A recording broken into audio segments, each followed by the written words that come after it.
Welcome to A Midnight Kind of Place, where we share the very best short horror stories. Join us to hear the next big thing in horror, and to also hear the forgotten gems of the past from legendary authors. This time round, we've got a tale that was first published in 2021 in an anthology that I was also a part of, published by Eerie River Publishing. And now, it's time for our next tale. Seated comfortably. Just don't turn around.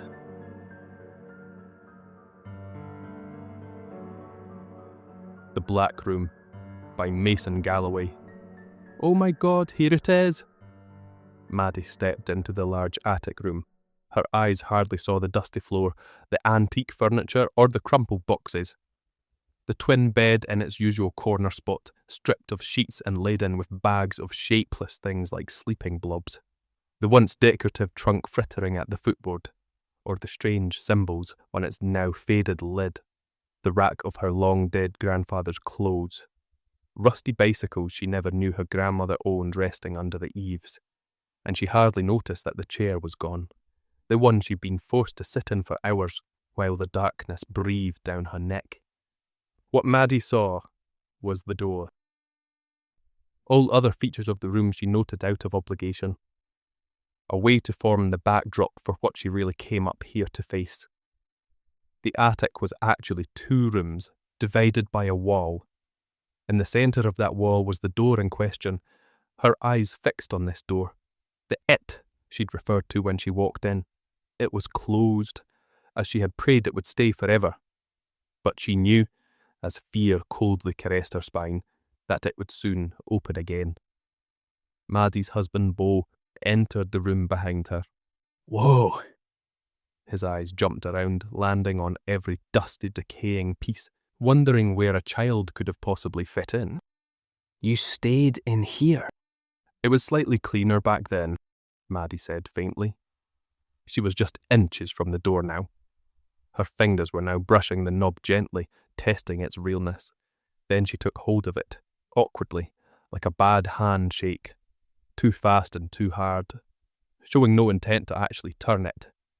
Instead, she clinched the knob as if to keep it from turning on its own.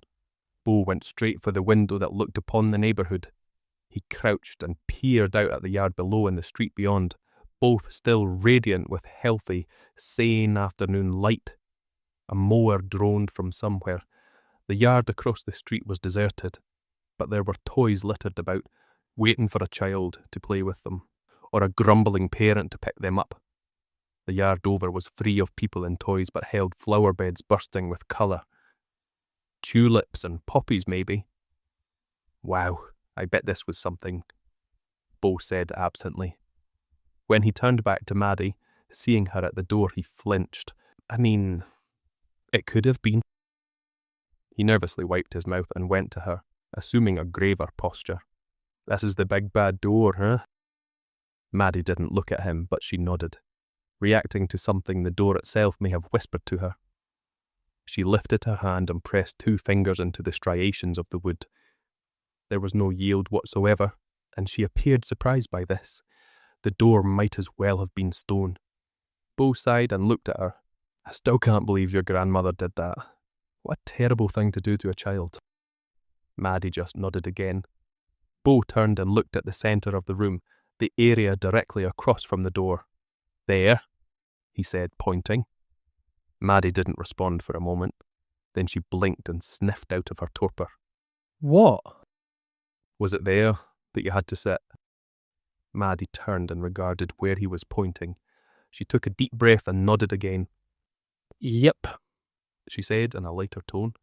Her more casual response dissolved some of the tension in the room, and Beau relaxed his posture.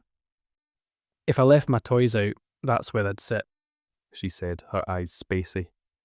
If I looked at her wrong or coughed wrong, that's where I'd sit. Suddenly, Maddie shifted and stepped back from the door. Beau noticed this and watched the door a moment, waiting for it to fly open.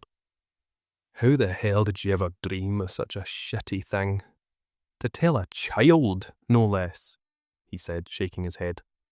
Dream of it? She asked, genuinely confused. Yeah, I mean, a room of complete nothing. Blackness. But from it comes, what, monsters? Ghosts? Demons? That's so awful to tell a child. Maddie's eyes narrowed as her brow creased. It was no dream or lie. It was real, Bo. She looked at him as if he'd torn up something she'd drawn for him, or had spat in her face. She'd never looked at him that way, and he sucked in a breath, startled. Maddie, was all he could say. She wiped her eyes and laughed nervously, realising she'd lost herself for a moment. I'm sorry. It's just this room. I haven't been here in so long. Bo stepped forward and placed a hand on her back. It's okay. I know. When you're ready, you can tell me what happened. We can talk about it. Maddie nodded and took a long, deep breath. Her eyes began to drift around the room again. They fell on the area across from them and she nodded toward it. I think I'm ready now. There were two objects across from them, by the bikes, objects made amorphous and ghostly by their sheet coverings. Bo had initially overlooked these upon coming in. By the shapes of them, they were either sheet-covered chairs or sheet-covered hands of giant monsters waiting to sink their claws into unwary asses. Maddie walked over to one and pulled off the sheet. Chair indeed. Bo did likewise. The chair seemed to have been set out just for them. He smiled and then looked at her. You sure? She gave a tepid smile and Blink nodded a yes. But right here? He asked. She smiled brighter, the corners of her mouth twinkling with eagerness and sadness, and nodded fervently. Where else? She bent down and swept her palm over the seat of the chair, brushing away any dust that might have settled, and then sat down. If we're going to at least try to make this house work, I've got to face this. But facing it is... Talking about it, I know. She smiled, but her eyes began to frost with anticipation and fear. She gazed at the door. Did she ever put you in there? He asked. No, it was never about going in. It was always about what might come out. Bo reached over and placed his hand on Maddie's. Both of them gripped the armrest with their free hands. She called it the Black Room. Maddie said, more to the room than to Bo. Whenever I was bad, or whenever she thought I was bad, up here is where I'd go. Here's where I'd sit, sometimes for no discernible reason. This wasn't always my bedroom, you know. Just a regular attic like this.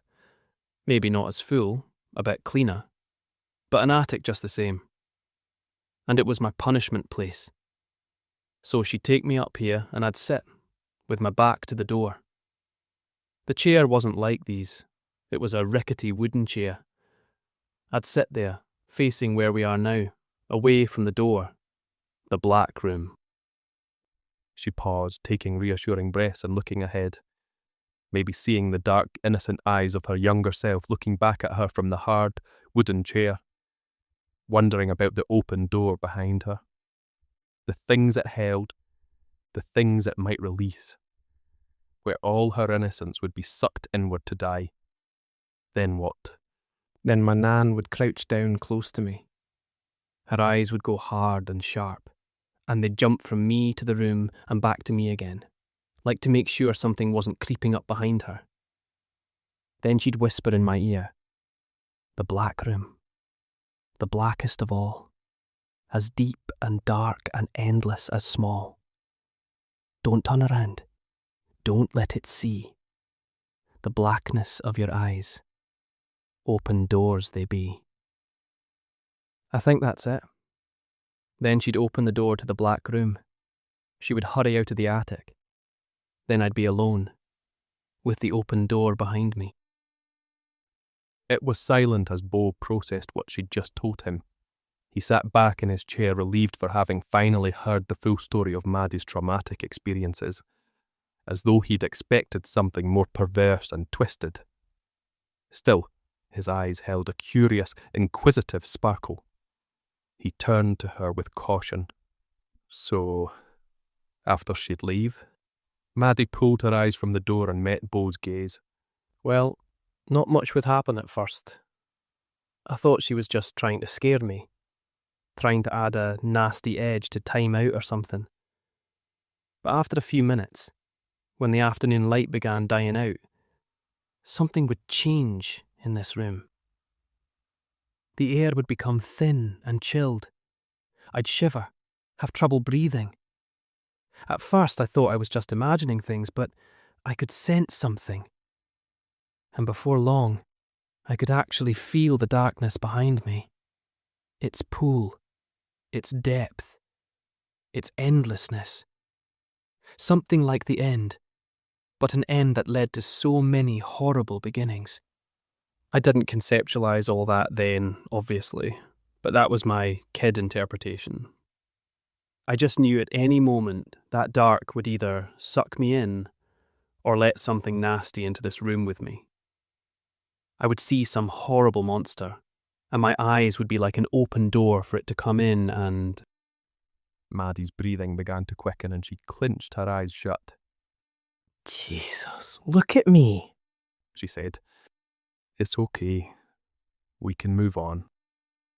Maddie shook her head. No, I want to get through this. Okay, so you'd experience that. What would actually happen? I don't really remember. I'd panic and sometimes I'd black out. Shit. Call it relief, but that may have been the worst part actually. After blacking out a few times, losing memory, I started to wonder if it was the actual darkness getting me somehow, having its way with me. I don't know. Good Lord. Beau squeezed Maddie's hand. Then he let up, thinking he was squeezing too hard. That's pure psychological torture, like the cleanest kind. Beau grunted and huffed like a beast as he turned his eye to the ground. Your grandma was a real fucking witch. She was ill, Beau. Whatever. He turned to her, looked over her face, then swept the walls and ceiling with his eyes. You sure you want to keep this house? I'll be fine. I managed to sleep in here for God's sake. The weight of it all didn't hit till later. But I can actually think about it now without panicking. I'm not really afraid of the dark anymore. I even sat in our closet that entire time. I almost fell asleep. Beau snickered. Just remind your doctor it was your idea and not mine. Maddie laughed. Hell, she even suggested it. But coming up here was the last step. Really. They looked at one another. A long glance. Then Beau turned away and slapped his palms against the wooden armrests of his chair. Well, in that case, it's time. He pushed himself up out of the chair and glided towards the door to the black room. When his hand touched the knob, Maddie screamed. The sound was so strident and forceful, Beau felt as if something sharp had been driven into his ears, meeting his brain. He ripped his hand away from the knob and cupped his ears, cowering. What? Maddie halted her scream. Her eyes were wide and her mouth was open, though it was now covered by her hand. She looked even more shocked than Beau felt. I don't know what hit me. I was just going to... Beau gestured toward the knob. Don't! She shot up from her chair but did not approach Beau. Beau backed away from the door. Okay. So, maybe we still have a ways to go then. She shook her head fiercely. Then she looked at the window, through which a drape of dust-speckled afternoon sunlight hung. The light had waned since they arrived, but it still kept the shadows of night in the corners. Through that window was a world full of things, full of light, dangers and surprises, no doubt, but only those that can be seen and felt and possibly understood and overcome with time. She turned back to Beau in the black room. It's not me, Beau. It's you I'm worried about. Me? Beau asked, his face wrinkled with puzzlement. Maddie closed her eyes and her body tensed and rose with breath. I said I never turned around, that I never saw the room. I lied about that. What did you see? Maddie began rubbing her forehead, coaxing the memories loose. Then she opened her eyes, which were hollow as she peered into the deep, shadowy stacks of her mind. Then she turned to Bo and looked through him, through the door, into the other room. Only blackness. It really was. A black room. You mean it was dark? Maddie shook her head. No. She walked forward toward Bo, still seeing beyond him. He shuffled out of the way to avoid a collision, but still she didn't see him. Her gaze was locked. At the door she stopped and leaned in close enough that her ears almost touched the grain. She swallowed hard and cleared her throat of whatever fear had lodged itself there. But she didn't move. I mean, it was black. I got close enough to see in. It was a daylight today, just as bright. Some of that light should have at least crossed the threshold, but it didn't. The darkness remained solid, yet full of space. And it had a pull.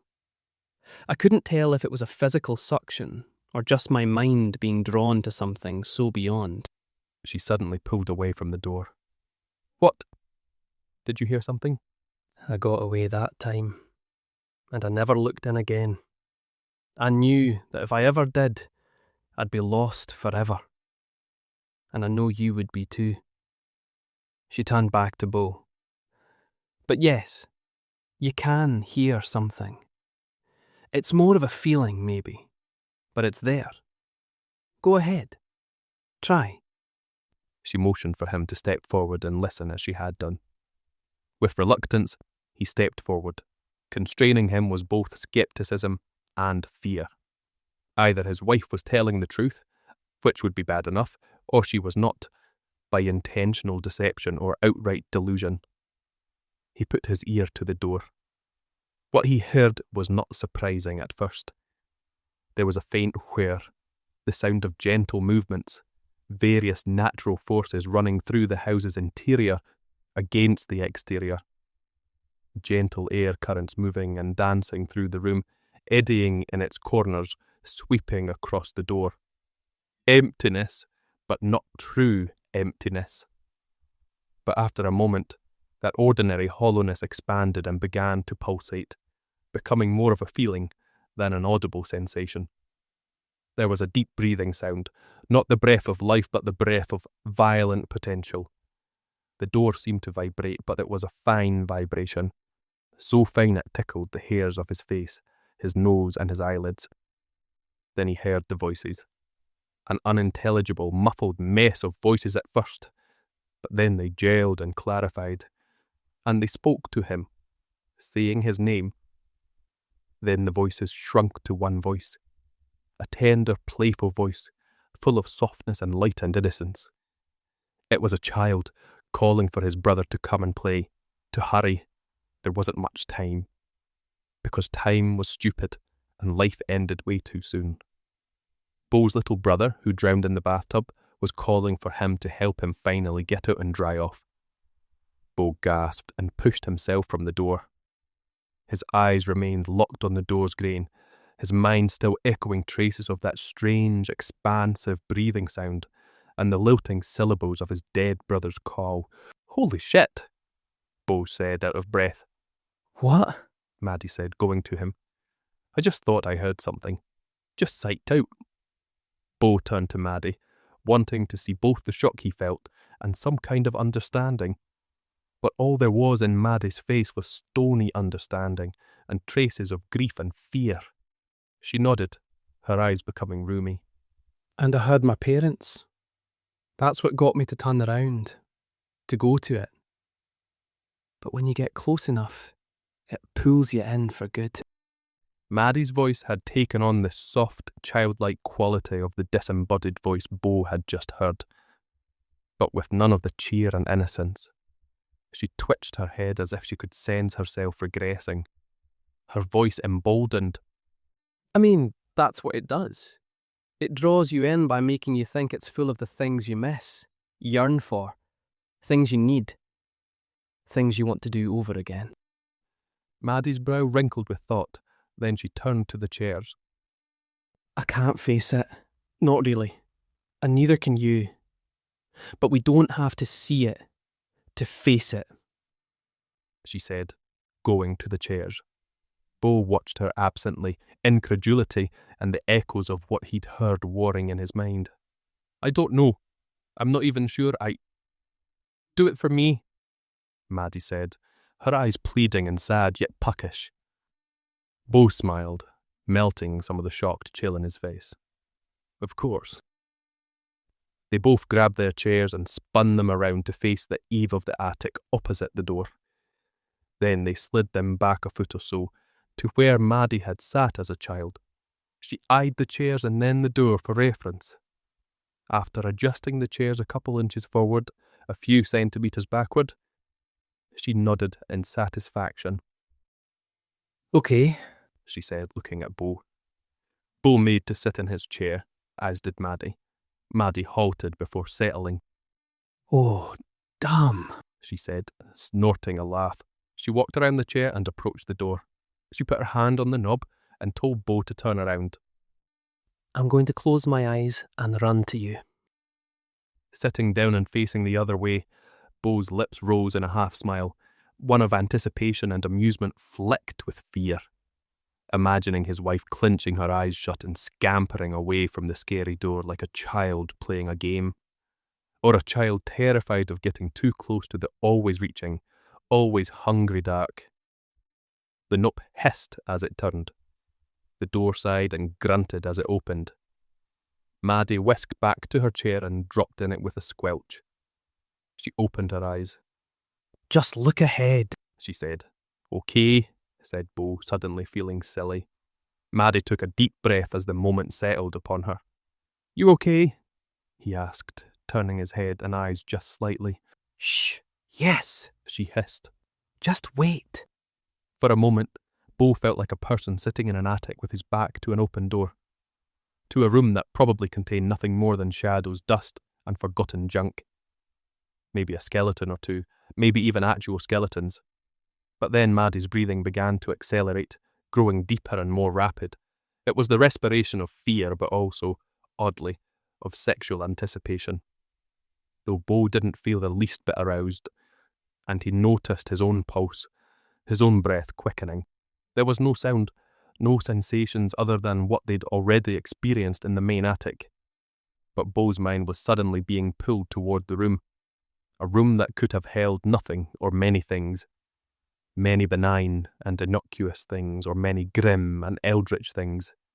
Terrible secrets. Or as its namesake suggested, so much nothing a person's mind might implode seeing it. Still, he felt his consciousness drifting toward the room, trying to conjure images of what could be in there, but coming short. There were quick reels of an ordinary room, then a room not so ordinary, but not at all preternatural, with bones or blooded clothes and things that wanted to stay hidden. Then a room with nothing but blackness, a blackness that breathed eternal emptiness, that pulsed with the somethings that only nothing could become. Some things monstrous, some things painfully, mournfully endless. Suddenly, Bo was afraid, terrified. He couldn't tell Maddie's hyperventilation from his own, and it didn't matter. There could be a truly black room behind him, all kinds of terrible somethings or horrific nothings. Or maybe he was just disturbed to his core by sitting in the attic of a deceased, witchy woman, reliving his wife's psychological abuse, with his back to an open room that held God knew what. Then he heard his brother's voice again, calling for him, faint and breezy. Could have been a draught, or his own wheezy breath, and for an instant, Bo wanted to fly from his chair and go to him, find him in all that blackness, and tell him that he meant to save him, that he never wanted him to die, and really did like playing with him, to pull him from the engulfing dark, to finally take that desperate breath. Bo's eyes opened, and his grip on the armrest tightened, ready to propel him upward. That's when he realised the sound he heard was not his brother, but his wife. Maddie was whimpering, uttering what sounded like words that wouldn't fully materialise. Her eyes were closed and she was in some kind of a trance. Bo turned completely to look at her, to see her face. A single tear rolled down her cheek, and he felt tears beginning in his own eyes. He could also see the room in his periphery. Though it was out of focus and the attic was shadowy, what he saw in his periphery was nothing short of a deep, rectangular black, a portal to nowhere, a nothing that wanted him, that wanted them both so much. Maddie's eyes flew open and more tears rolled down her cheeks, but her eyes were bright with relief and maybe even joy. She was smiling. "Babe, are you okay? We can stop this," Don't look. she said, pushing his gaze away from her, away from the door behind them. "Enough. Is this enough?" I'm just happy that you're here. It feels just like it did when I was a kid. Just as terrible. She paused and rested her hand on his arm. Only this time, I'm not alone. And that's a good feeling. Bo took her hand, more deliberately this time. They both squeezed. With so much force their hand should have hurt, but they didn't. Then Bo let go and got up from the chair. "Fuck this," he said. No! "I'm going to the door, and I'm looking in, and then I'm going in. This all has to end." You mean you don't believe me? "No, I do believe you." Then prove it. Maddie and Bo stood before the open doorway of the black room.